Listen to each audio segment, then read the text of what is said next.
नमस्कार। साँझ 7:30 बजेको विराट प्राइम न्यूजमा तपाईंलाई स्वागत छ। म ममिता भण्डारी। अब सुरु गरौं अहिलेसम्मका न्यूजहरू। नेपालमा सोमबार थप 9271 जनामा कोरोना संक्रमण पोजिटिभ भएको छ। देशभर गरिएको 17623 पीसीआर परीक्षण र 788 एन्टिजेन परीक्षणका क्रममा थप 9271 जनामा कोरोना पोजिटिभ भएको स्वास्थ्य मन्त्रालयले जनाएको छ। त्यस्तै कोरोनाका कारण थप 139 जनाले ज्यान गुमाएका छन्। यो सँगै नेपालमा कोरोनाका कारण मृत्यु हुनेको संख्या 3859 पुगेको छ। त्यस्तै थप 4007 जना संक्रमण मुक्त भएका छन्। नेपालमा हालसम्म 3,06,794 जना संक्रमण मुक्त भएका छन्। हाल नेपालमा 93,141 सक्रिय संक्रमित आइसोलेसनमा र 427 जना क्वारेन्टाइनमा छन्। हालसम्म नेपालमा 26,52,130 वटा पीसीआर परीक्षण गरिएको छ। प्रधानमन्त्री एवं नेकपा एमालेका अध्यक्ष केपी शर्मा ओलीले सदनमा विश्वास गुमाउनु भएको छ।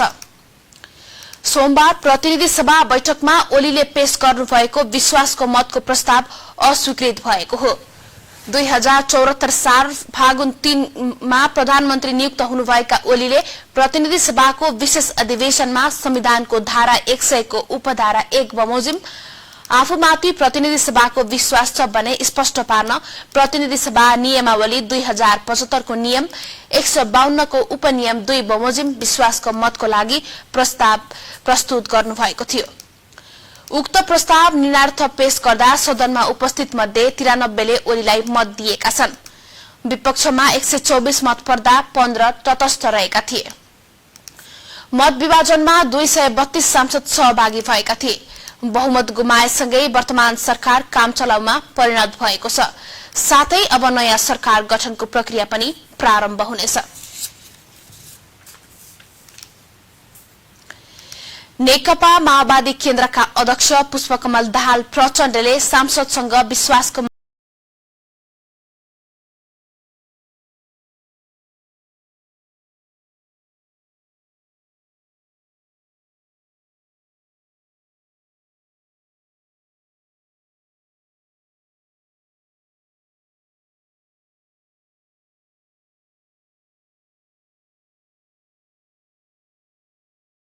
थोपार्न खोजेको तर्क गर्नुभयो।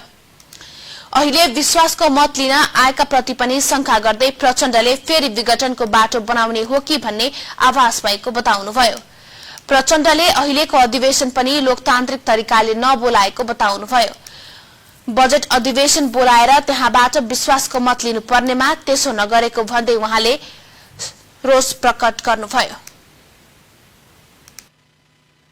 हाम्रो अहिलेको संविधानले एउटा त नियमित अधिवेशन तपाईको प्रधानमन्त्रीको सिफारिसमा राष्ट्रपतिले बोलाउने प्रावधान छ अधिवेशन बोलाउने बारे। दोस्रो विशेष अधिवेशन बोलाउन 25% मान्य सदस्यहरूले माग गरेमा निश्चित प्रक्रिया अनुसार राष्ट्रपतिले अधिवेशन बोलाउने बाहेक प्रधानमन्त्रीले विशेष अधिवेशन प्रधानमन्त्रीका हैसियतले बोलाउने कुराको त्यति परिकल्पना गरेको मैले संविधानमा बुझेको छैन। तर तपाईले बोलाइदिनु भयो। तपाईले के समातेर बोलाउनु भयो? 101 प्रधानमन्त्रीले चाहेको बेलामा विश्वासको मत लिन सक्ने छन् भन्ने जो प्रावधान छ त्यो प्रावधानलाई तपाईले प्रयोग गर्नु भएको देखियो। तपाईले त्यो प्रयोग गरेको देखिएपछि हामी यसमा सहभागी हुने कुरामा त हाम्रो विमति होइन। तर तपाईले अपनाएको प्रक्रिया लोकतान्त्रिक छ, संविधान सम्मत छ। म प्रधानमन्त्रीजीलाई एकचोटि अलि गहिरो गरी विचार गर्न विशेष अनुरोध गर्न चाहन्छु।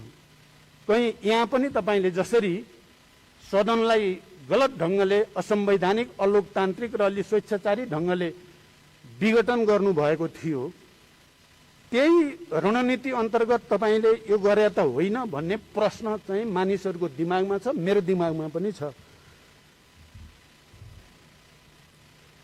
अब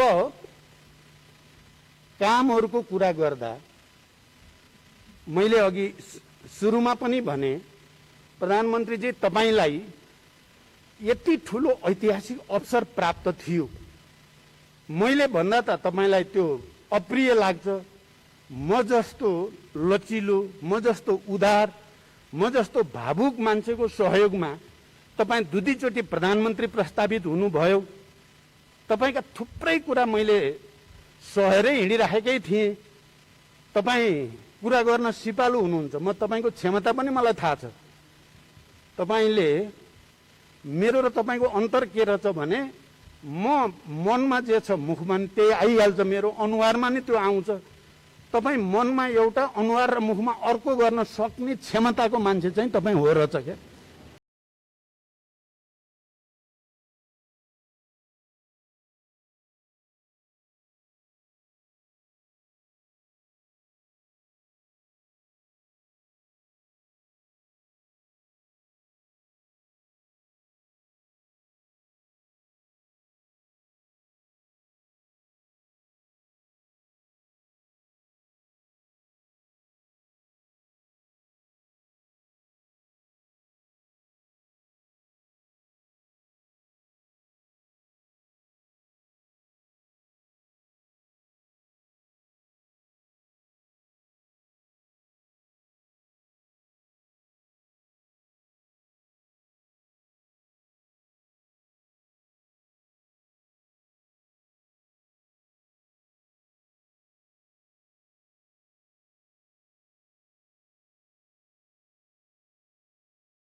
को मत माग्ने प्रस्ताव राखेपछि बोल्दै देउबाले वर्तमान सरकारले धेरै गल्ती गरेको र दोष अरूमा थुपार्ने काम गरेको आरोप लगाउनु भएको हो। प्रधानमन्त्री ओलीले संविधान व्यवस्था समाप्त गर्न लागेकाले प्रमुख प्रतिपक्ष कांग्रेसले विश्वास दिन नसकेको उहाँले बताउनुभयो। प्रधानमन्त्री ओलीले आफै उत्पन्न गरेको परिस्थितिका कारण अहिले विश्वास माग्न आउनु परेको भन्दै देउबाको भनाइरहेको थियो। सभापति देउबाले प्रधानमन्त्री ओलीलाई आत्मसमीक्षा गर्न सुझाव पनि दिनुभयो। सभापति देउबाले कार्यकारिणी भूमिकामा रहेका प्रधानमन्त्रीले देश र जनताको हितमा काम गर्न कसैले र कहाँ रोक्यो भन्दै प्रश्न पनि गर्नुभयो। उहाँले कोरोना संक्रमितले अक्सिजन नपाएर जनताको अनाहकमा ज्यान गुमाइरहेको र सरकार मुखदर्शक बनेको आरोप लगाउनुभयो। देउबाले कोविड महामारीमा समेत कमिशन र भ्रष्टाचारमा सरकार लिप्त भएको भन्दै यस्तो अक्षम्य अपराधको जनताले जवाफ दिने धारणा राख्नुभयो। प्रधानमन्त्री भाग्नु पाउनुहुन्छ। यो सरकार गठनपछि विगत 3 वर्षको मूल्याङ्कन गर्दा माननीय केपी शर्मा ओलीजीको सरकार पूर्ण रूपले असफल भएको छ। माननीय प्रधानमन्त्रीलाई के आग्रह गर्न चाहन्छु भने मानिस दुनियाँबाट भाग्न सक्छ, आफैबाट भाग्न सक्दैन। एकपटक छातीमा आग हात राखेर भन्नुहोस्, आफैले आफैलाई सोध्नुहोस्, यो अवस्था तपाईँले सिर्जना गर्नुभएको अङ्गगणितीय दम्भ, राजनीतिक व्यवस्था, कुशासन र भ्रष्टाचारको कारण होइन।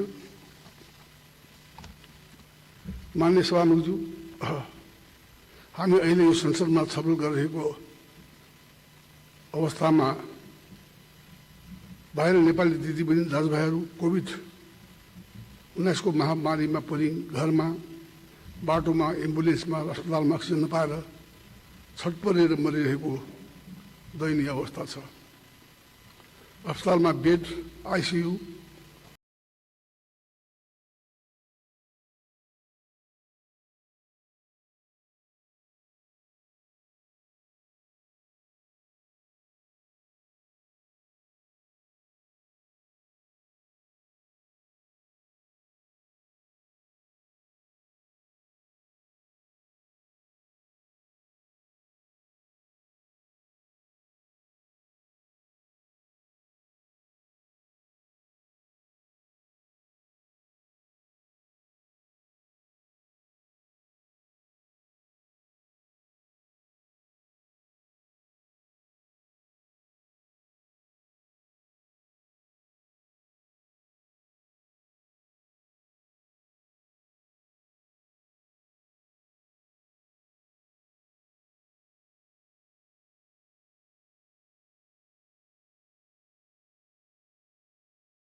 with a hint of lemon.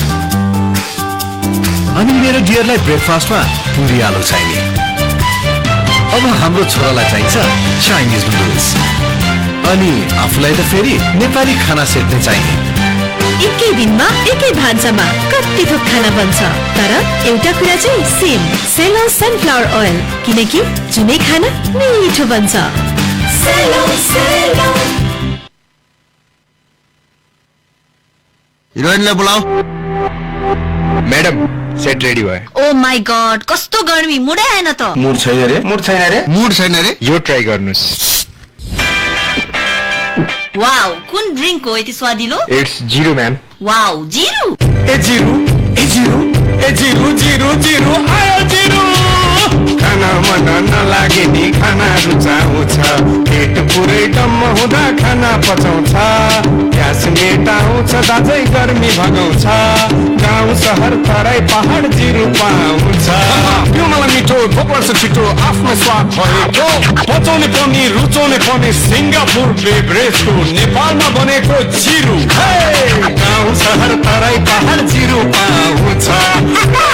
आफ्नै खालको मिठो स्वाद हो। खुसीका नयाँ पालुवाहरूलाई, सुखका नयाँ जीवनलाई, विश्वासको बलियो धार, आनन्दका हरेक चेहराहरूलाई हार्दिक बधाई तपाईलाई, हार्दिक बधाई तपाईलाई, यस नयाँ वर्ष विशेष सबैलाई। हजुर, यस नयाँ वर्ष एलजी का घरायसी सामानहरूको खरिदमा विशेष नगद छुट र पक्का आकर्षक उपहारहरू पाउनुहोस्। LG healthy home solutions, LG life's good.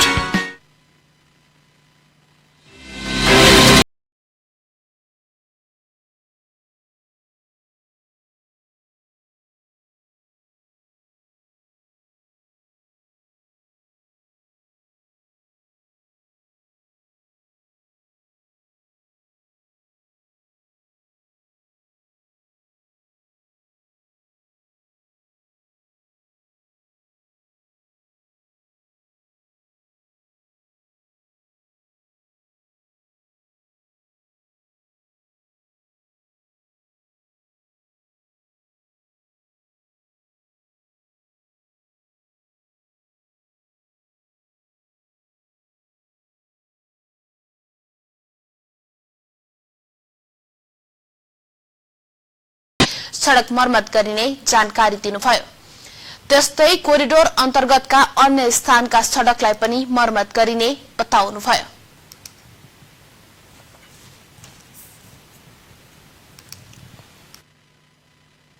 पुलको मुनिपट्टि यो हिलो देख्नु भएको छ हैन, यो चाहिँ हामीले यसलाई कसरी व्यवस्थापन गर्न सकिन्छ भनेर अहिले हेर्दैछौँ र यहाँ खानेपानीको पनि पाइप फुटेकोले गर्दाखेरि अलिकति समस्या भइरहेको छ। खानेपानीलाई अनुरोध गर्दाखेरि उहाँहरूले केही पनि गरिदिनु भएको छैन, त्यसले गर्दाखेरि यहाँनिर पाइप राखेर पनि यसलाई खोलामा बगाएर तुरुन्तै यो काम चाहिँ हामीले गरिहाल्ने विचार गरेका छौँ। अहिले यो बाटोलाई कमसेकम गाडी बाइकहरू जाँदाखेरि सजिलो होस् भन्ने हिसाबले काम अगाडि बढाएका छौँ र सँगसँगै यहाँदेखि यो जस्तै अरू ठाउँमा पनि छ, थुप्रै ठाउँमा पालहरू परेको छ, भाङहरू छ, त्यसलाई पनि तुरुन्तै यो आर्थिक वर्षमा नै टाल्ने गरी काम गर्दैछौँ। अनुगमनका क्रममा धोबी खोला कोरिडोर सुधार आयोजनाका आयोजना प्रमुख दिनेश कृष्ण पोते निरन्तर रूपमा धोबी खोला कोरिडोरका सड़क मर्मत भइरहेको र केही स्थानमा छुट्टै मर्मत सकिने जानकारी दिनुभयो। अब दायाँ बायाँ गरी करिब 24 किलोमिटर बाटो निर्माण गर्ने यसको योजना रहेको थियो।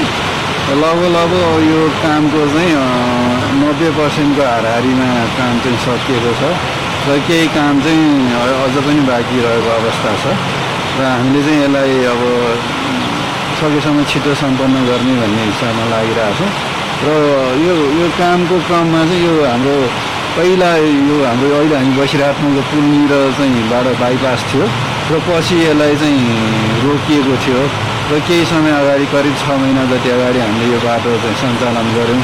सञ्चालन गर्दाखेरि पनि अहिले चाहिँ यो केही ठाउँमा चाहिँ यो खानेपानीको लाइनको लिकेजहरू अथवा त्यहाँको पानीहरू चुहावट रहेकोले हामीले चाहिँ यसलाई अलिकति राम्रोसँग गर्न सकिरहेको छैनौँ र हामीले पटक पटक खानेपानीको चाहिँ यो लाइन सुधार्नलाई हामीले पत्राचार गऱ्यौँ र ताकेता गऱ्यौँ, त्यसको बावजुद पनि भएको छैन र यसलाई चाहिँ अलिकति यो अहिले फेरि पनि फिल्डको अनुगमन गर्ने क्रममा यसलाई चाहिँ कसरी चाहिँ यो पानीको निकासलाई कसरी अस्थायी रूपमा भए पनि लान सकिन्छ भनेर हामी हेर्दैछौँ र त्यो अनुसारको केही गर्न चाहिँ हामीले चाहिँ यसमा सोचाइराखिरहेका छौँ।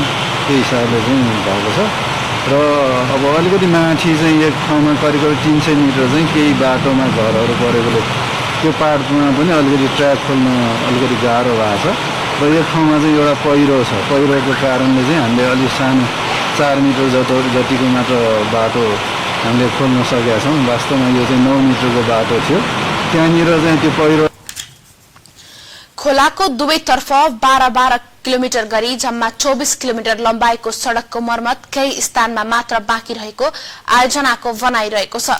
सरकारले विक्रम सम्वत 2063 मा आयोजना सञ्चालनको जिम्मेवारी प्राधिकरणलाई दिएको थियो। अब आर्थिक न्यूज।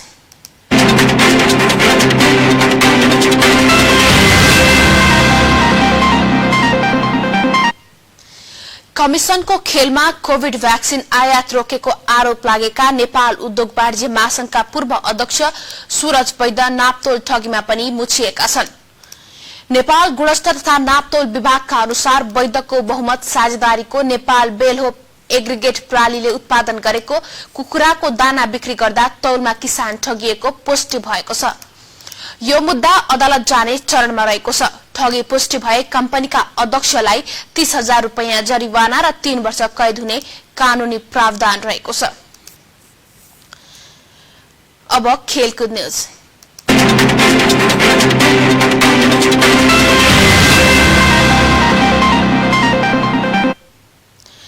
राष्ट्रिय योजना आयोगले नयाँ आर्थिक वर्षका लागि युवा तथा खेलकुद मन्त्रालयलाई 1,93,95,95,00,000 रुपैयाँ बजेट सिलिङ तोकेको छ।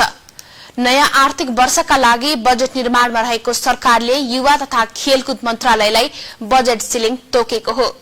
यस वर्षको बजेट सिलिङ गत वर्षभन्दा 10 करोड़ बढेर आएको हो। योजना तथा बजेट निर्माणमा रहेका मन्त्रालयका एक अधिकारीले बजेटको समग्र आकार गत वर्षको हाराहारीमा रहेको बताउँदै सिलिङ बजेट अघिल्लो वर्षभन्दा केही बढेर आएको बताउनुभयो। ठूलो महत्वपूर्ण आयोजनाहरू छैनन्, तर कोभिडका कारण 9औं राष्ट्रिय खेलकुदको टुङ्गो लागेको छैन उहाँले बताउनुभयो। सरकारले गत वर्ष 2 अर्ब 36 करोड़ रुपैयाँको बजेट विनियोजन गरेको थियो।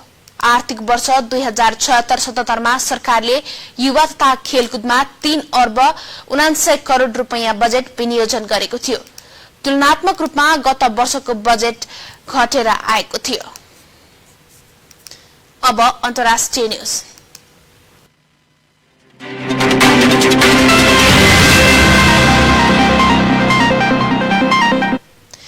मेरील्याण्ड राज्यको बाल्टिमोरमा भएको अन्धाधुन्द गोली प्रहारमा परि एक नेपाली सहित 4 जनाको ज्यान गएको छ। स्थानीय समय अनुसार शनिबार बिहान 6:30 बजे बाल्टिमोरको मुख्य शहर इनर हार्बरदेखि 9 माइल उत्तर पश्चिममा भएको गोलीकाण्डमा शङ्खसभा खाँदबारी नगरपालिका 6 तल्लो पाटा निवासी करिब 25 वर्षीय सागर घिमिरेको ज्यान गएको हो। उक्त गोलीकाण्डमा ज्यान गुमाउनेमा घिमिरे सहित 2 स्पेनी नागरिक रहेका छन्। एकको प्रहरीले पहिचान खुलाएको छैन। अवस्था साँझ 7:30 बजेको विराट प्राइम न्यूज अहिलेलाई यति नै। बिहानको विराट मर्निङ न्यूजमा उपस्थित हुने नै छौं। तबसम्म मलाई पनि बिदा दिनुहोस्। नमस्कार, शुभरात्रि।